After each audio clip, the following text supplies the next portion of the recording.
नमस्कार, या बातमीपत्रामध्ये आपलं स्वागत आहे। देश, राज्य आणि जिल्ह्यातल्या महत्त्वाच्या बातम्या आपण या बातमीपत्रामध्ये पाहणार आहोत। सुरुवातीला एक नजर टाकूयात आजच्या हेडलाईन्सवर। शेतकऱ्यांना मिळेल आता दरमहा पगार, महसूल मंत्री चंद्रकांत पाटील यांची घोषणा। सांगली महापालिकेची अवस्था, आमदनी 98, खर्च रुपया यासारखीच। सांगलीतील बनावट दाखले प्रकरणामध्ये सांगली हायस्कूलचेही काही दाखले बनावट। सांगलीतील हळद, गुळ आणि बेदाण्याच्या अद्ययावत मार्केटसाठी जागा खरेदीचा प्रस्ताव। लोकसभेची उमेदवारी दादा घराण्याला देण्यास काँग्रेसमधूनच विरोध। पश्चिम महाराष्ट्रातला ऊस उत्पादक शेतकरीही आता आत्महत्यांच्या मार्गावर। आगामी लोकसभा आणि विधानसभा निवडणुकांच्या पार्श्वभूमीवरती सांगलीमध्ये ईव्हीएम मशीनचं प्रात्यक्षिक। इस्लामपूरमध्ये 9 जानेवारीपासून भरणार दख्खन यात्रा। सांगली जिल्हा नियोजन समितीच्या सभेमध्ये 366 कोटींच्या आराखड्याला मंजुरी। मीटू प्रकरणात अभिनेता आलोकनाथ यांना अटकपूर्व जामीन मंजूर। अखेर कर्ज बुडवा विजय मल्ल्या फरार म्हणून घोषित। रेल्वेतून प्रवास करणाऱ्यांना खुशखबर, रेल्वेचं बिल नसेल तर आता मिळणार मोफत जेवण। आरक्षण सर्वांनाच हवंय, पण आरक्षण देऊनही 90% तरुणांना सरकारी नोकऱ्या मिळणार नाहीत, मुख्यमंत्र्यांचं वक्तव्य। राज्यातील शेतकरी दुष्काळ, नैसर्गिक आपत्ती यामुळे त्रस्त असतात। शेतीमालाला कमी भाव तसंच अनेक समस्यांमुळे शेतकरी नेहमीच चिंतेत असतात। त्यामुळे कुटुंबाचा गाडा चालवताना प्रचंड समस्यांचा त्यांना सामना करावा लागतो। नोकरी करणाऱ्यांना ज्याप्रमाणे महिनाभर काम केल्यानंतर विशेष पगार स्वरूपात मिळतो, अशी शेतकऱ्याला देखील मिळणं गरजेचं आहे। त्यामुळे नोकरधारकांप्रमाणे शेतकऱ्यांना देखील मासिक पगार देण्याची योजना आणणार असल्याची घोषणा राज्याचे महसूल आणि कृषी मंत्री चंद्रकांत पाटील यांनी केली। शुक्रवारी सांगली जिल्ह्यातील विटा येथे आयोजित कृषी प्रदर्शनाच्या उद्घाटन प्रसंगी ते बोलत होते।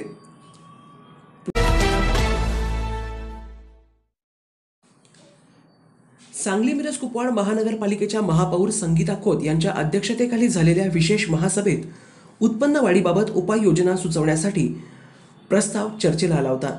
यावेळी सर्वच सदस्यांनी प्रशासनानं आतापर्यंत उत्पन्न वाढीसाठी काय केलं, सदस्यांनी सभागृहात उत्पन्न वाढीसाठी अनेक उपाययोजना सुचवूनही अंमलबजावणी केली जात नाही याबद्दलही सदस्यांनी खंत व्यक्त केली।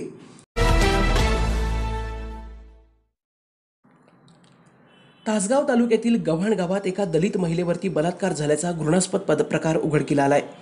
या महिलेला मारहाण व जातीवाचक शिवीगाळही करण्यात आली आहे।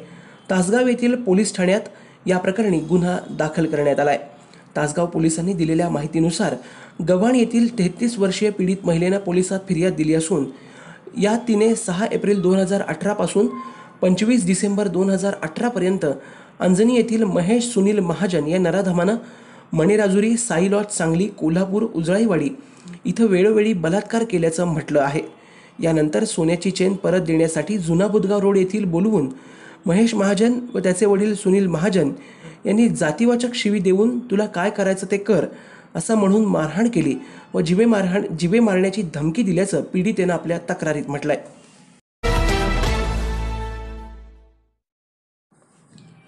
चिंचणी येथील डी के पाटील माध्यमिक व उच्च माध्यमिक विद्यालय आणि तासगाव येथील यशवंत हायस्कूलचे बनावट दाखले गुणपत्रक दिल्याप्रकरणी किरण होवाळेला अटक करण्यात आली आहे।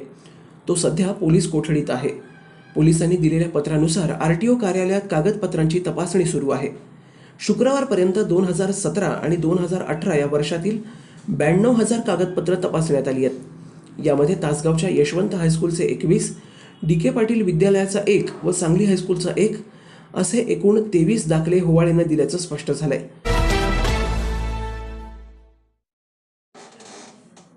हळद, गुळ, बेदाणा अद्ययावत मार्केटसाठी कुपवाड MIDC जवळ सावळी कानडवाडी रस्त्यालगत 27 एकर जमीन खरेदी करण्यात येणार आहे। त्याला मान्यतेसाठी प्रस्ताव पणनला पाठवण्यात आलाय, अशी माहिती कृषी उत्पन्न बाजार समितीचे सभापती दिनकर पाटील यांनी दिली। बाजार समितीतर्फे Sangli market yard, Miraj market yard, Jat व कवठेमहांकाळ दुय्यम बाजार आवारात 12 कोटींची विकास कामं सुरू आहेत। सांगली मार्केट यार्डातील रस्ते कामाचा प्रारंभ पालकमंत्री सुभाष देशमुख यांच्या हस्ते शनिवारी दुपारी 2 वाजता झाला।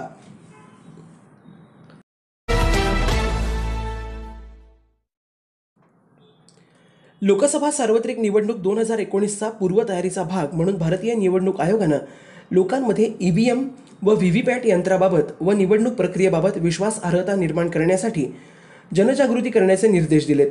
त्यानुसार जिल्हा नियोजन समिती बैठकीपूर्वी सहकार, पणन व वस्त्रोद्योग मंत्री तथा सांगलीचे पालकमंत्री सुभाष देशमुख यांच्या अध्यक्षतेखाली राज्यमंत्री व उपस्थित लोकप्रतिनिधींसमोर या यंत्राचं प्रात्यक्षिक सादर करण्यात आलं. यावेळी कृषी व फलोत्पादन, पणन व पाणीपुरवठा व स्वच्छता राज्यमंत्री सदाभाऊ खोत, खासदार संजय पाटील, आमदार शिवाजीराव नाईक, आमदार सुरेश खाडे, आमदार अनिल बाबर, आमदार विलासराव जगताप, जिल्हा परिषद अध्यक्ष संग्रामसिंग देशमुख, जिल्हाधिकारी वी ना काळम, मुख्य कार्यकारी अधिकारी अभिजित राऊत, सांगली मिरज कुपवाड महानगरपालिका आयुक्त रवींद्र खेबुडकर, जिल्हा निवडणूक अधिकारी मिनाज मुल्ला आदी मान्यवर यावेळी उपस्थित होते.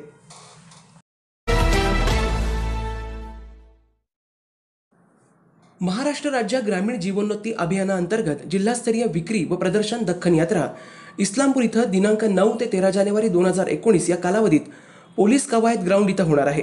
या प्रदर्शनाचं उद्घाटन व राजमाता जिजाऊ स्वावलंबन पुरस्कार दिनांक 2018-19 वाटप पालकमंत्री सुभाष देशमुख यांच्या हस्ते दिनांक 10 जानेवारी 2019 रोजी होणार आहे. ही माहिती कृषी, फलोत्पादन, पणन आणि पाणीपुरवठा व स्वच्छता राज्यमंत्री सदाभाऊ खोत आणि जिल्हा परिषदेचे अध्यक्ष संग्रामसिंग देशमुख यांनी संयुक्तरित्या दिली.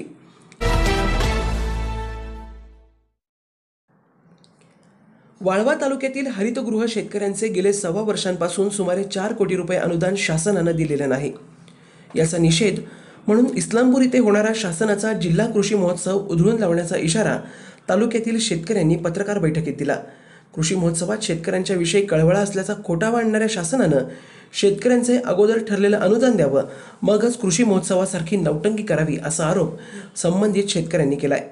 ते म्हणाले की तालुका कृषी कार्यालयापासून मंत्रालयापर्यंत, मंत्रालयापासून मंत्र्यांच्या घरापर्यंत तालुक्यातील शेतकऱ्यांनी हेलपाटे घालून अनुदानासाठी संबंधितांचे उंबरटे झिजवले. मात्र अडचणीत आलेल्या हरितगृह शेतकऱ्यांच्या शासनाला कळवळा आला नाही. राज्यातील सर्व जिल्ह्यात या प्रकारे अनुदान देण्यात आलंय. मात्र कृषी राज्यमंत्री सदाभाऊ खोत यांच्या तालुक्यातील शेतकऱ्यांना जाणून बुजून कृषी अधिकाऱ्यांच्या चुकीमुळे अनुदानापासून वंचित ठेवलं जात आहे. गेल्या वर्षभरात अनुदान मिळावं म्हणून तालुक्यापासून मंत्रालयापर्यंत हेलपाटे मारत जेवढी निवेदनं दिली गेली त्याची रद्दी विकली तरी शासनाला 1 लाख रुपये मिळाले असतील. मात्र याकडे कोणालाही बघायला सवड नाही. सध्याचं शासन शेतकऱ्यांच्या विषयी खोटा कळवळा दाखवत आहे. जिल्हा कृषी महोत्सव राज्यातील प्रत्येक जिल्ह्यात भरवून लोकांना तांत्रिक व आधुनिक शेतीकडे वळवण्यासाठी प्रवृत्त करत असल्याचा दिखावा करत आहे. मात्र जे शेतकरी तांत्रिक शेतीकडे वळले त्यांचं अनुदान देत नाही. हा सरळ खोटारडेपणा आहे. शासनाला जर खरंच शेतकऱ्यांचा कळवळा असेल तर त्यांनी तात्काळ आमचे थकलेलं अनुदान खात्यावर वर्ग करावं. अन्यथा सोमवार 7 जानेवारीपासून आम्ही इस्लामपूर येथील तहसील कार्यालयासमोर उपोषणाला बसू. तसंच 9 जानेवारीला इस्लामपूर इथे होणारा शासनाचा जिल्हा कृषी महोत्सव उधळून लावू. एकीकडे शेतकऱ्यांचं अनुदान थकवायचं आणि दुसरीकडे वाळवा तालुक्यात शासनाचा जिल्हा कृषी महोत्सव आयोजित करायचा, हे आम्ही चालू देणार नाही. आता आरपारची लढाई लढू. आम्हाला जर अनुदान मिळालं नाही तर आम्हाला आत्महत्येशिवाय पर्याय नाही, असा सूर या पत्रकार परिषदेत निघाला.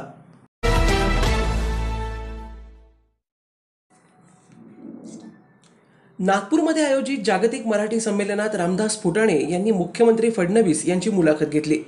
त्यावेळी मुख्यमंत्री आरक्षणावर बोलताना म्हणाले की सर्वच जातीच्या व्यक्ती आरक्षण मागत आहेत, पण या सर्वांना आरक्षण देऊनही 90% तरुणांना नोकरी मिळणार नाही.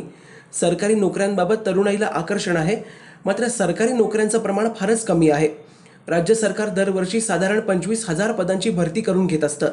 मात्र आपल्याकडे एकाच तालुक्यातील 25,000 तरुण सरकारी नोकऱ्यांकडे आस लावलेले असतात, असं वास्तववादी मतही मुख्यमंत्र्यांनी यावेळी मांडलं.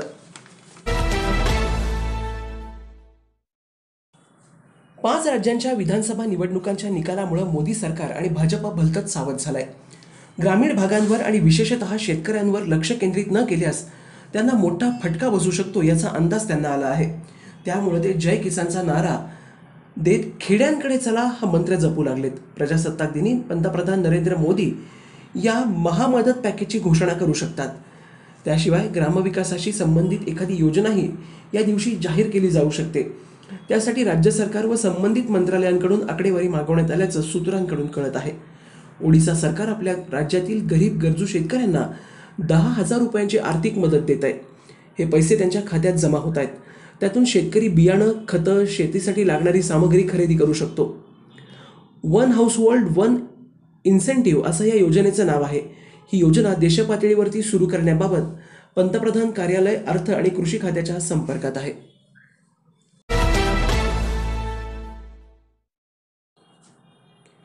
रेल्वेमधून प्रवास करणाऱ्या प्रवाशांना खुश खबर असून रेल्वेच्या जेवणाचं बिल प्रवाशांना मिळालं नसेल तर ते जेवण प्रवाशांसाठी मोफत असणार आहे. तर मार्च महिन्यापासून रेल्वेसह रेल्वे स्टेशनवरही लावण्यात येणार आहे. रेल्वे मंत्री पियुष गोयल व रेल्वे वरिष्ठ अधिकाऱ्यांच्या उच्चस्तरीय बैठकीत हा निर्णय झाला. रेल्वे प्रशासनातर्फे प्रवाशांसाठी एकच हेल्पलाईन क्रमांक सुरू करण्याचा आदेश दिला. रेल्वे स्थानकावरील वायफायची संख्या वाढवण्याचे आदेश देण्यात आलेत.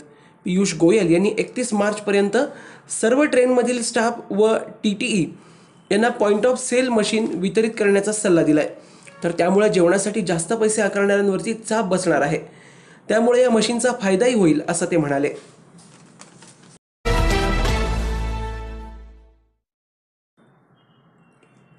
चंद्रशेखर आझाद यांनी महाराष्ट्रातली पहिली सभा येथील सायन्स कोर मैदानावर घेतली. यापूर्वी मुंबई आणि पुण्यासह 3 सभांना परवानगी नाकारण्यात आली होती. आझाद यांनी आपल्या खास शैलीत केंद्र आणि राज्य सरकारवरती जोरदार टीका केली. ते म्हणाले की आपण डॉक्टर बाबासाहेब आंबेडकर यांचे सामान्य कार्यकर्ते आहोत. न्यायासाठी आपली लढाई आहे. संवैधानिक अधिकारांचं उल्लंघन होताना पाहून आपण चूप बसू शकणार नाही. दलित, बहुजन, मुस्लिमांवरती अत्याचार होत असतील तर पुन्हा भीम आर्मीला आपलं रूप दाखवावं लागेल असा इशारा त्यांनी दिला. देशात संवैधानिक अधिकारांची गळचेपी सुरू आहे. भाजप सरकारला उघडून फेकण्यासाठी दलित, मुस्लिम, बहुजनांना एकजूट व्हावं लागेल. मत आमचं, सरकार तुमचं हे आता चालणार नाही. येत्या निवडणुकीत कुठल्याही परिस्थितीत भाजप आणि त्यांच्या सहयोगी पक्षांना मतदान करू नका असं आवाहन भीम आर्मीचे संस्थापक ॲडव्होकेट चंद्रशेखर आझाद यांनी इथे बोलताना व्यक्त केलं.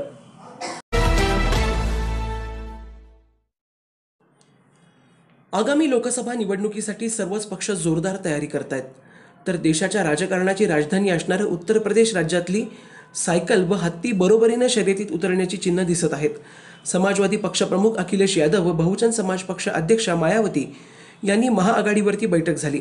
या बैठकीतील चर्चाही दोन्ही बाजूने सकारात्मक झाल्याची चर्चा सुरू आहे.